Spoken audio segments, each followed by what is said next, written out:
I don't really have anything super sarcastic or smartass to say to start off the show this week, other than we're on our way to NXT TakeOver 30, and it already looks really, really good. Let's talk about it.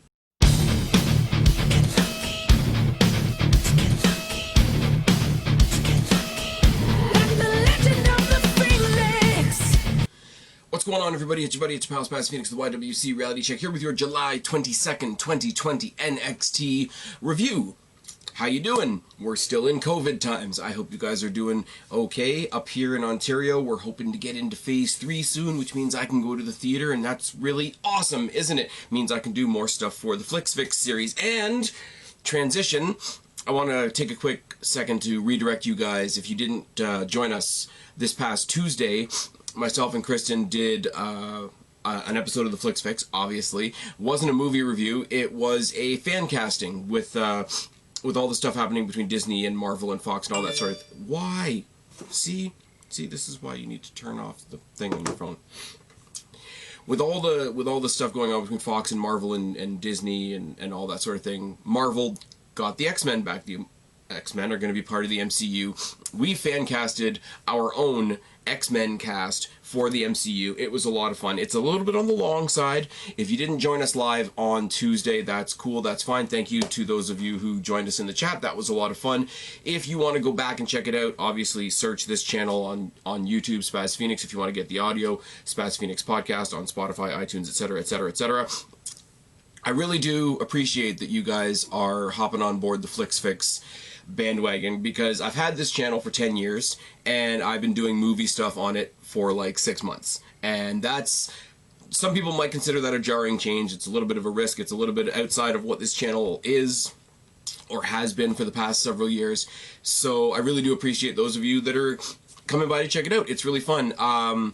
Getting onto the social media stuff for a second, I should push it more than I do. Go to Facebook, search Spaz Phoenix Podcast, join the group. It's a lot of fun. I'm trying to get a little bit more conversation going there. Obviously, follow me on Twitter at SpazPhoenix1, Instagram at SpazPhoenix, and yeah, share it out. I'm not too proud to say, please share it out if you like it. Put a comment down in the box below, etc. It's really good. Shout out to Jake DeMarco, who had his charity stream over the weekend, last weekend, and the crazy motherfucker streamed for over 10 hours straight. The last time I checked, I think he raised about $2,700 for Extra Life. That's fucking amazing. Congratulations to Jake. I think you can still go to that link even now and throw in your donations if you haven't already. I did. I got to hop on with them for a little bit, so you can hear all of us. You know, we were predicting Extreme Rules, we were talking about some other stuff. It was a lot of fun. We played a little Pictionary game live for all of you to see, and most of it just ended up with people drawing dicks live and in real color. So that was a lot of fun, so shout out to them. Obviously, Jake, Joe, all those people. Shout out to my FlixFix co-host, Kristen. Go check her out at Black Cat Feline as well. And as I say, check out the episode of FlixFix. We are talking about Marvel. We are talking about X-Men. We do manage to branch off, as me and Kristen usually do, so I can tell you that we talk a lot about Game of Thrones in this Marvel podcast. We talked briefly about Titanic and Passion of the Christ. In this Marvel episode, we talked about the She-Hulk's sex life in this Marvel podcast. So go check it out. It's good times. And you get to hear me fuck up the outro because I was really tired. So that's fun too. Going into this week's episode of NXT, though, July 22nd, 2020 episode of NXT, what did we know? We knew that Killian Dane was going to face Dexter Lumis. We knew that Karrion Kross was going to take on Dominik Dijakovic. We knew that William Regal had a big announcement. We knew later on down the line that Shotzi Blackheart was going to take on Aaliyah. Again, we found out right sort of at the beginning of the show, found out last week, and there wasn't really much made of it, that Thatcher was going to take on Lorcan again. And none of those matches, I'm sorry to say, were the highlight of this show. The highlight of this show was, it wasn't William Regal's announcement, but it branched out from William Regal's announcement. So obviously, let's start the show, excuse me, with William Regal's announcement. We start off the show, William Regal obviously on a Skype call, because I think he's still over in the UK, is he not? And he says, I'm here, I've got a big announcement to make, but I'm going to throw it over to Keith Lee. Keith Lee, who was also on a Skype call, talked about what it meant to be the champion, what it meant to be the North American champion. He can't do both. He wants to leave more opportunities for other people. Bottom line, he's doing a page. He got a larger title. He's going to focus on that title, and he's relinquishing the North American title so that more people can have an opportunity. He throws it back to William Regal, who announces that we are going to have a series of matches for the belt. And we don't get all the information right at the beginning. We get information sort of throughout the night. But basically he says there's going to be a series of triple threat matches. The winners of those triple threat matches will qualify for a ladder match at NXT TakeOver 30, which is nice and simple, and they didn't have to come up with a weird name for it or a theme or a gimmick. It's just NXT TakeOver 30, which I really like because they did NXT TakeOver 25, and that was good, was it not? So yeah, we're going to have a bunch of triple threat matches. One of them is happening tonight. The winners of those matches are going to go on to the ladder match at TakeOver 30. It's all good. There's going to be a new North American champion. That's fucking awesome, is it not? He pays a lot of respect to Keith Lee. You know, this is a right, honorable thing to do. And I just can't help but think that wrestling acknowledges its own mistakes sometimes, and wrestling recognizes what works and what doesn't work. And what doesn't work is throwing a bunch of titles on one person. What doesn't work is somebody being a main champion and still holding a mid-card title hostage so nobody else has anything to fight for. Gee, I wonder if they're going to take that thought forward to the respective Raw and SmackDown women's divisions on the main roster. That's all I'm going to say. Dexter Lumis and Killian Dane starts it off, and This was weird, because you guys know I like Killian Dane. This was obviously a showcase for Dexter Lumis, who's still trying to be the super serious serial killer guy, but also he's doing some like boy popper spots, like flipping around and doing kip ups and roll throughs, and he swanton bombs at one point in this match. Anyways, collar and elbow tap and a side headlock by Dane and a shoulder tackle, series of uppercuts by Dane. They trade some punches on the outside, and there's a running crossbody on the floor by Dane. And I will say what I say all the time: a running crossbody is a relatively simple maneuver, but when it's coming from somebody the size and the athleticism of somebody like Killian Dane, it's fucking terrifying. It's the old flying bus gimmick that commentators used to say about Devon when he did the headbutt thing, except nobody's getting hit in the dick. Lumis eats the plexiglass on the outside. There's running high knee by Dane and an elevated Hogan leg drop by Dane as we go into the commercial break. I'm finding it harder and harder. As you guys know, I've bitched about it quite a bit. I was actually bitching about it on Twitter tonight just because I like to think that it'll do something. It won't, but whatever. Canada needs a proper channel to watch NXT on Wednesdays.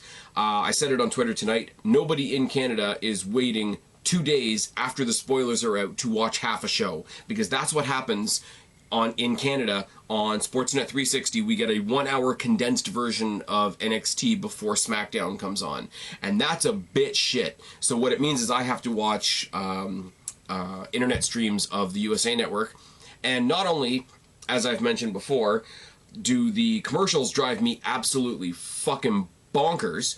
First of all, what the fuck is Chris Lee Knows Best? It looks like a bunch of retards in a jar. Just saying, although the cannonball thing with Miz kind of looks relatively amusing. But also, it's a bit shit because, you know, the quality isn't great. It's a fucking internet stream. And I try to throw it over to my TV and that just doesn't work at all. Bottom line, the reason why I'm saying this is I used to try and sort of call what was happening between as we go to the commercial break, but it just, you know, you've got a bad stream, and it's pixelated as fuck, and the commercials are annoying, and it's about an eighth of the screen, the way they do it on there. So when you hear me say, as we go to commercial break, and I probably roll my eyes, you can see it in the video. If you're listening in audio right now, that doesn't do you any good whatsoever. Just ignore this bit, it's fine. I'd love to tell you what happened in the commercial break, but I can't bring myself to strain my fucking eyes, which are already terrible, by the way. You guys see me the entire time I've been on YouTube. I've had glasses. I've never not had glasses, as you guys have seen me. My vision is 20/80. My eyes are already strained enough. It's fine. And plus, I have to see Naomi do her mock Jeff Hardy entrance on Friday night. So my eyes are really taking a lot of punishment being a wrestling fan. Anyways, coming back from the commercial break, we get forearms from Dane and chops and right hands and boots and spine busters and Thez presses and corner lariats and bulldogs. Belly to back suplex by Lumis and a leg drop, shotgun drop kick by Killian Dane, which again, Somebody like him should not be able to do. Corner cannonball followed by a powerbomb. Side slam by Loomis. Loomis goes and hits like a really, really charismatic swanton bomb before locking in that side headlock submission thing that he does. Clearly they're pushing Dexter Loomis, and I mean, what do we say about that? I like Killian Dane. I'm falling out of hope that they're actually going to do anything with Killian Dane, which kind of bums me out, because the guy's super athletic and he's a bit crazy, and that's always fun and fine. In the back, we see Gargano and Roderick Strong and Bronson Reed arguing over who deserves to be the North American champion, because that's the triple threat match we're getting tonight. We're getting Gargano versus Strong, which is fine, because these are two former North American champions. We know what they can do in the ring. They're going to put on a good match. I love that they threw Bronson Reed in here, because I didn't want it to be... Do you remember the one year that they did Money in the Bank, and it was the first ever Money in the Bank where all the people in the Money in the Bank ladder match were former champions, and everybody sort of took a shit on it, because it's like, that's entirely not the point. It's like former champions winning the Royal Rumble. It totally defeats the point. It's supposed to elevate somebody new. So throwing a Bronson Reed in there is good, and the match, you know, we're going to get to the match when we get to the match, but just Bronson Reed looking at these two guys like he could eat them for lunch, even though, you know, Gargano, the Grand Slam champion, and Roderick Strong, who's awesome in his own right, Bronson Reed didn't look out of place. Am I biased? Again, because he's somebody I like on this brand? Yes, but he didn't look out of place, you know, standing up to these two guys and being like, you know, go fuck yourself. I might be the new guy, but I'm not going to be the new guy. We see a replay of Shirai and Nox from last week, mostly focusing on the post-match assault by Dakota Kai. Later on in the night, we see a tweet up on the screen from Io Shirai, basically saying, you know, you're the one that I've got in my sights now, and it's fine.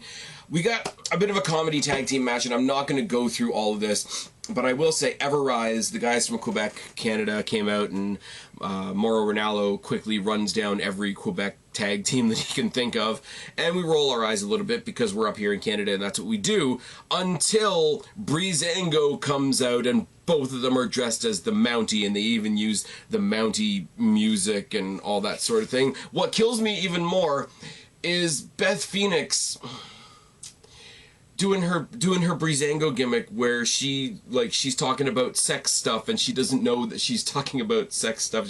Do you know, Breezango told me that the national animal in Canada is the beaver, and you have to respect your beaver, and you have to treat your beaver really well. And it's like, it's really bad, but I can't hate it, because it's also kind of hilarious. Breezango, in another life, I would love to see like her playing this little like sort of naive bit as Breezango's manager, but I love her on commentary, so that's fine.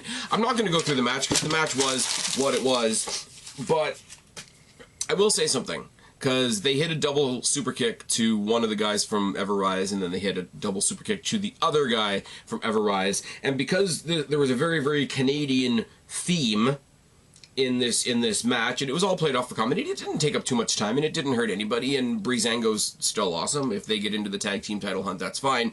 I'm going to call what they won with tonight, I'm going to call it a double-double super kick, and if you get it, you get it. Dijak in the back talking about facing Karrion Kross tonight, basically trying to convince the world that he stands a chance against Karrion Kross tonight, which we know he doesn't. And we move on. Aaliyah versus Shotzi Blackheart, because we need a surrogate for Shotzi Blackheart's rivalry with not Roderick Strong, Robert Stone. We're going to get to Roderick Strong later. It's fine. I'm here. I'm good. I'm tired. It's tired in here, but we're there. Robert Stone, God bless him, comes out in the walking boot because he got run over by a tank, guys. Forearms by Shotzi to start in a double leg drop, suspended cannonball, facebuster on the floor by Aaliyah, Alabama slam and a snake eyes, rolling Germans by Aaliyah, and a camel clutch. More than once, you could tell commentary wanted to call it a Steiner recliner, but it just never happened. Like, they stopped themselves both times, which is fine. Series of palm strikes by Shotzi, a splash and a bulldog, backdrop driver by Shotzi, enziguri, and a butterfly back suplex that just planted Aaliyah on her head like the proverbial tent spike. I can speak, I swear. Shotzi, just for fun, boots Robert Stone off the apron, who lands on the floor on the already injured leg, then hits a top rope senton splash and gets the win. Shotzi Blackheart then, because I love her, goes out to the outside of the ring area, gets in her tank, and runs over his other foot. And then the fun stops because she gets a cheap shot attack by Mercedes Martinez, who gives Robert Stone a little bit of a look. She doesn't help him get out from under the tank, mind you. She just watches him struggle with his other foot under the tank. There's a look between the two of them. And gee, I wonder what's going to happen out of that. We'll talk about it later. We see a really cool interview / video package on Isaiah Swerve Scott talking about when he first started to know that he liked to entertain people, that he liked to perform. He did some Michael Jackson thing at a talent show and loved the reaction that he got from the crowd. And everybody likes getting a reaction from a crowd, even me. That's why I'm here. He made a lot of really... Okay, I will say this was a really good video package. And I like Swerve, and I want them to push Swerve to the moon, because he's athletic as fuck, he's talented, he's great to watch. Everything. Full package. I got nothing against Swerve. But a lot of the stuff that he was saying in this was really drawn out and really labored metaphor between music and wrestling. You know, if your beat's off, then the song's going to be off. If you take a wrong step in the ring, then the whole match in the ring's going to be off. And it's like, yes, we get it. But then he calls, and then he goes sort of from that really lame labored metaphor to a much more direct message. He calls out Santos Escobar in the sense that he was the only one that got a win over Ilyahu Del Fantasmo, the masked version of Santos Escobar within the cruiserweight tournament. And he said, you know, oh, you talking about giving the cruiserweight division a facelift? Well, you know, what about me, basically? And yeah. If we're setting up Santos Escobar versus Isaiah Swerve Scott for the Cruiserweight Championship, that's no bad thing. Like I said, there was nothing wrong with this. It's the typical WWE does great video packages, but some of they got this idea that he was a musician and they wanted to compare being a musician to being a wrestler, and that's cool. You can draw those parallels, but they dragged out that idea a little bit. It got a little bit labored, but then he got back focused, and they brought the whole thing back together again, which is fine. And as I say, Santos Escobar and Legado del Fantasma with Joaquin Wilde and Raul Mendoza is a cool faction. I know people are still shitting on it. That's fine. People are still shitting on this faction because it's adjacent to the Drake Maverick story, because people are still, I don't know, upset that a guy we thought lost his job didn't lose his job, because wrestling is weird, and because the internet is weird, and because human beings are weird, and we've all been locked up in our houses a little too long, and we want as much as possible to get mad at. Just please don't burn down my Target. Moving on. Oh, that's going to get me in trouble, isn't it? Should I edit it out? No, I shouldn't. Johnny Gargano versus Bronson Reed versus Roderick Strong. Triple threat match to qualify for that ladder match at TakeOver 30 on SummerSlam weekend. 2 knockdowns by Reed to start. Strong and Gargano try to start scheming outside. They're the bad guys. They're going to team up against the bigger good guy. Reed tosses them both around. Scoop slam by Gargano. Headbutts to Strong. Chops by Strong. Enziguri by Gargano. Reed swats both the men out either side of the ring as we go to the commercial break, which I can't see because I'm watching on a shitty USA stream. And we come back. Hip attacks for both men by Reed in opposite corners. Look like they kill because he's the biggest guy in the ring. Mounted punches by Strong. Then by Gargano. They sort of do this taking turns heel and heel thing. Double team chops by Strong and Gargano. Headbutt by Strong. Headbutt to Strong. Avalanche to Gargano. Lariat by Strong. Gargano does a cool thing because Strong tries to do that roll up thing that people do, but obviously Bronson Reed breaks it or just blocks it because he's the bigger, heavier, stronger guy. So, you know, Strong's sort of in an uncompromising position. Gargano comes up behind him and does the catapult thing. Catapults Roderick Strong's head into Bronson Reed's balls. Isn't that lovely? Slingshot spear to Strong, suicide dive to Reed, Strong backbreaker to Gargano, Reed forearms to Strong.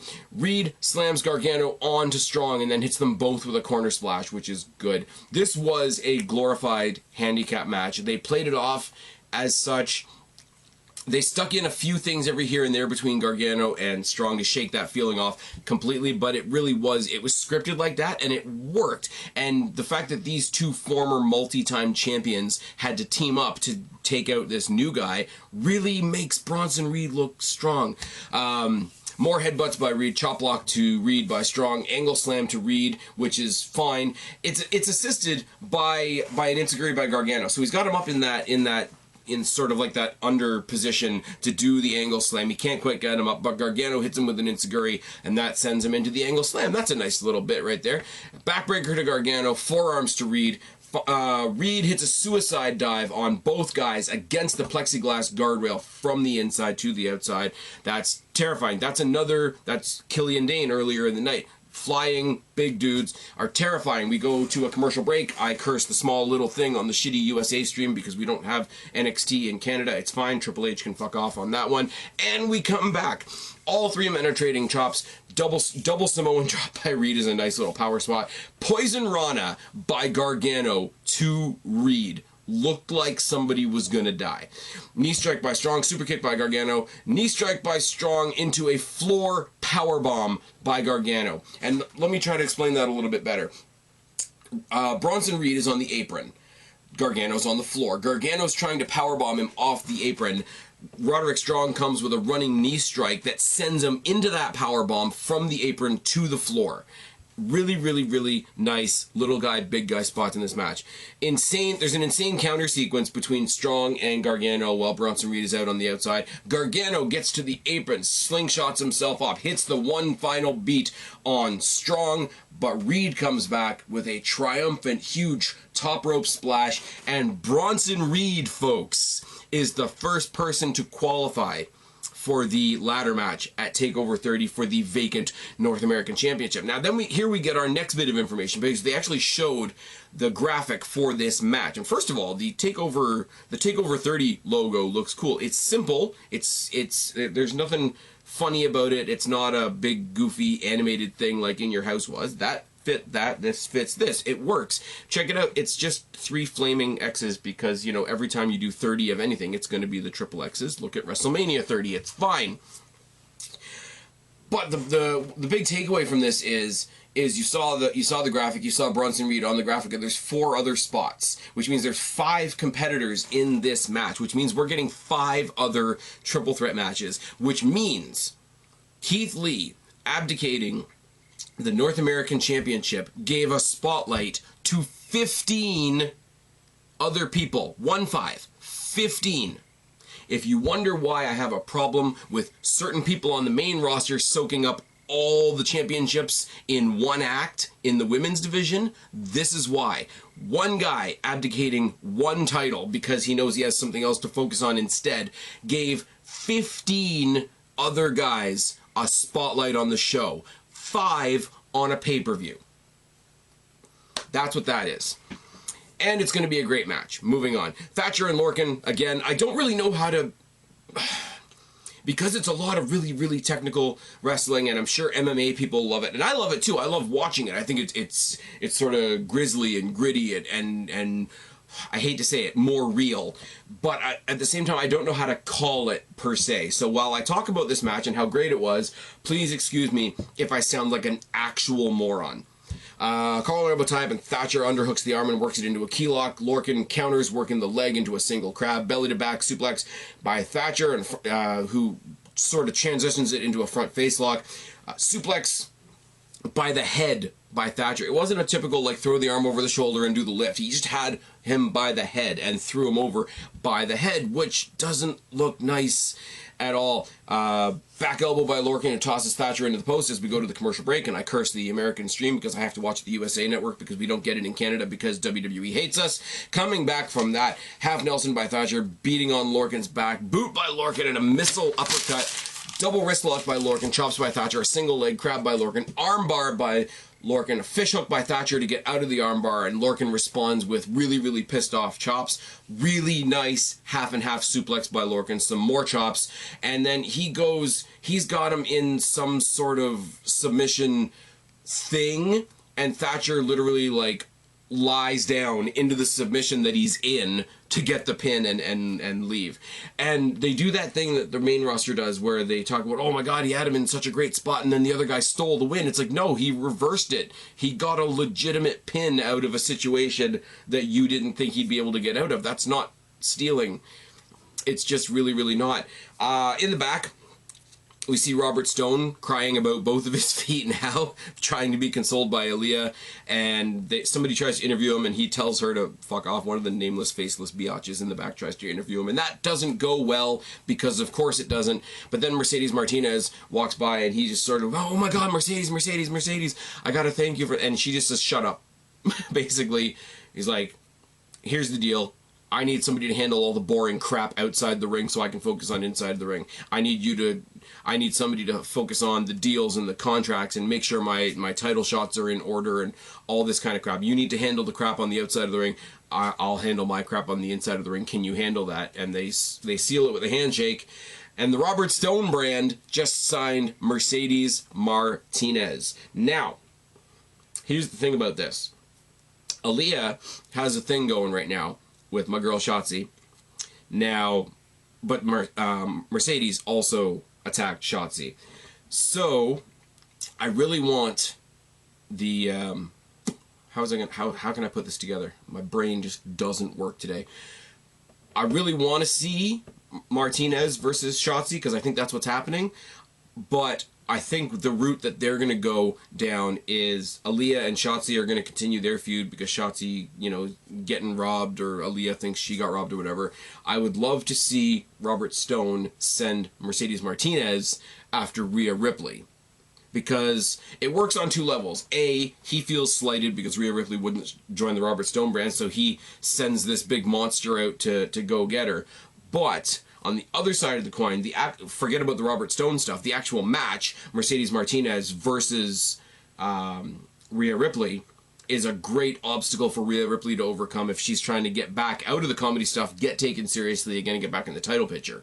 We know right now that Dakota Kai is in that spot. She's going to be the next challenger. So in the meantime, you do something impressive and meaningful with Rhea Ripley, like a match with Mercedes Martinez.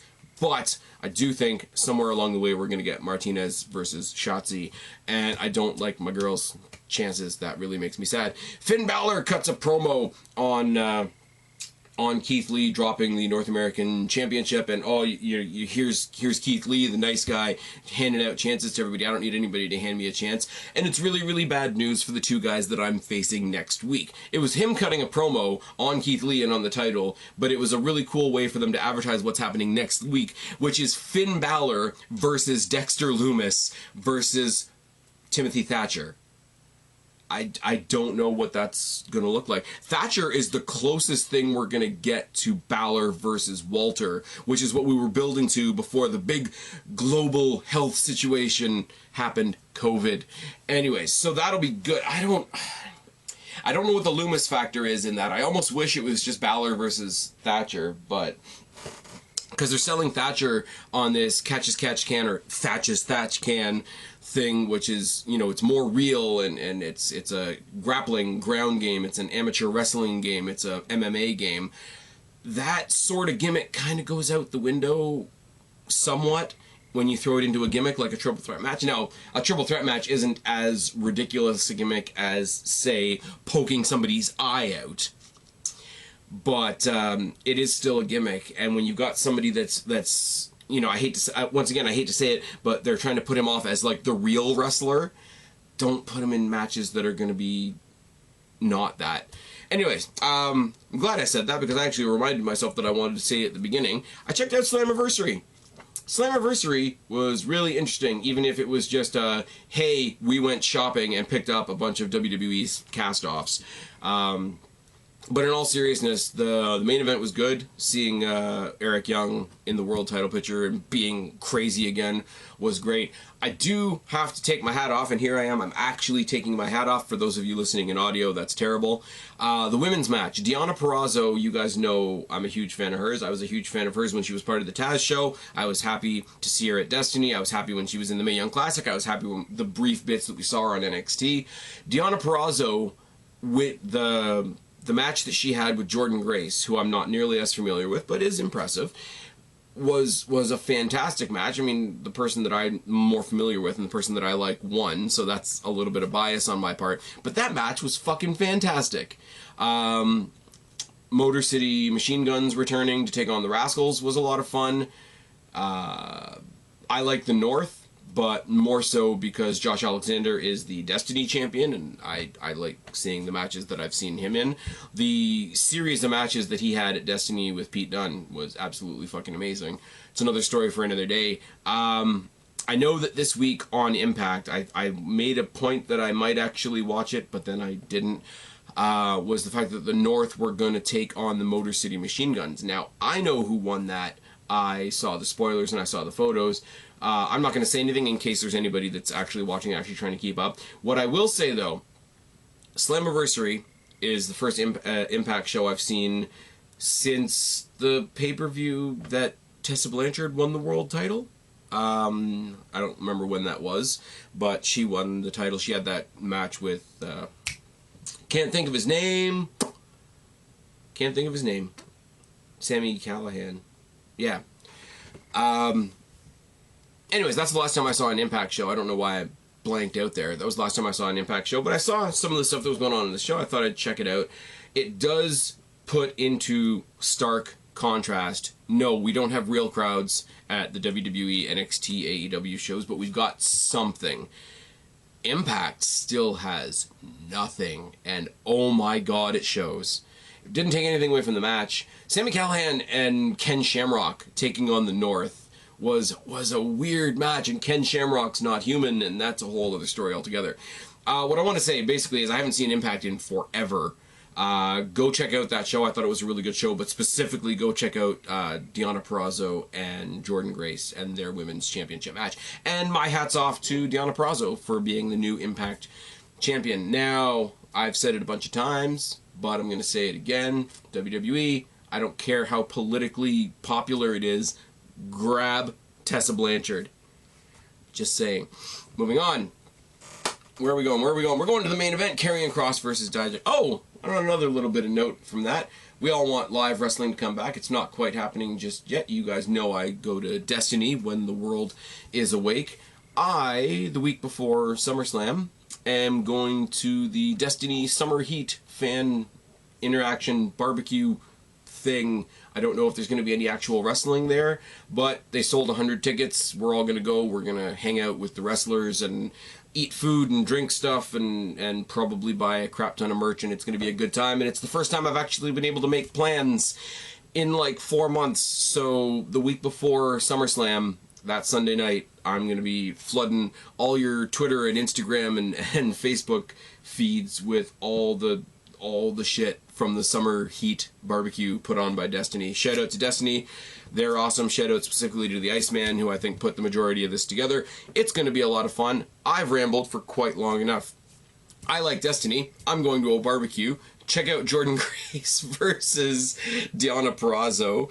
And yeah, Impact still doesn't have a crowd, and that's really sad. So let's appreciate the little bit that we have, even though it's controversial and whatever. I'm just going off on tangents. Now let's talk about the main event that was Karrion Kross versus Dominik Dijakovic.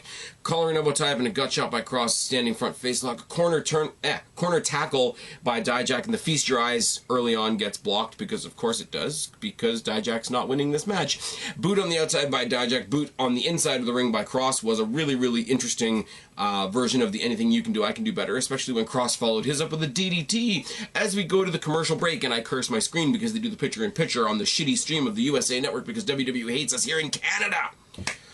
Grounded abdominal stretch by Kross as we come back from that commercial break. Elbow shots by Dijak. Doomsday Saito by Kross. Forearm shots by Dijak. German suplex toss by Dijak. Choke bomb to follow. Suicide flip dive by Dijak. Dijak eats the steps on the outside, and here we go.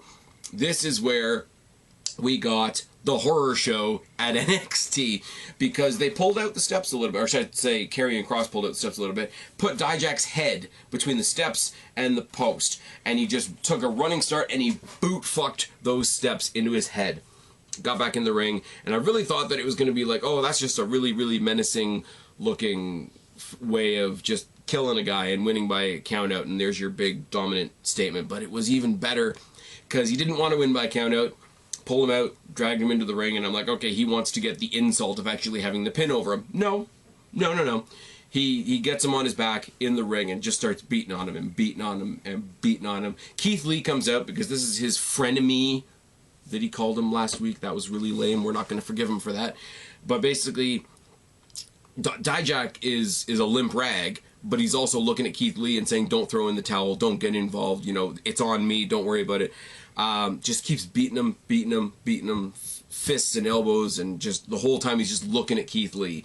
I thought, again, you know, where I thought he was going to get counted out on the outside, then I thought he was going to bring him in and pin him. I thought then that he was going to sort of like hold him up in a choke and be like, give me a title shot, or I'll break his neck. But he didn't even do that. He's just like, just watch what I'm doing to your friend. Just wailing away on him.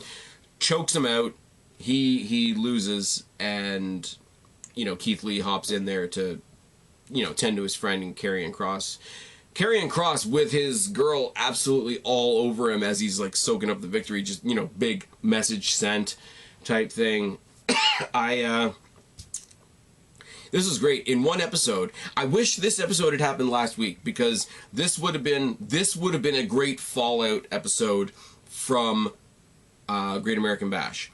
I mean, we lost last week, let's be real, but, you know, that's what happens when you've got a regular weekly episode of television going up against a pay-per-view, especially when AEW feels the need to guilt trip you into watching it by calling it a charity, especially when they're bribing you to watch by doing giveaways every commercial break. It's a bit sad and a bit desperate and a bit lame. I hope you hear me, but you don't, because this is an NXT review. It's fine.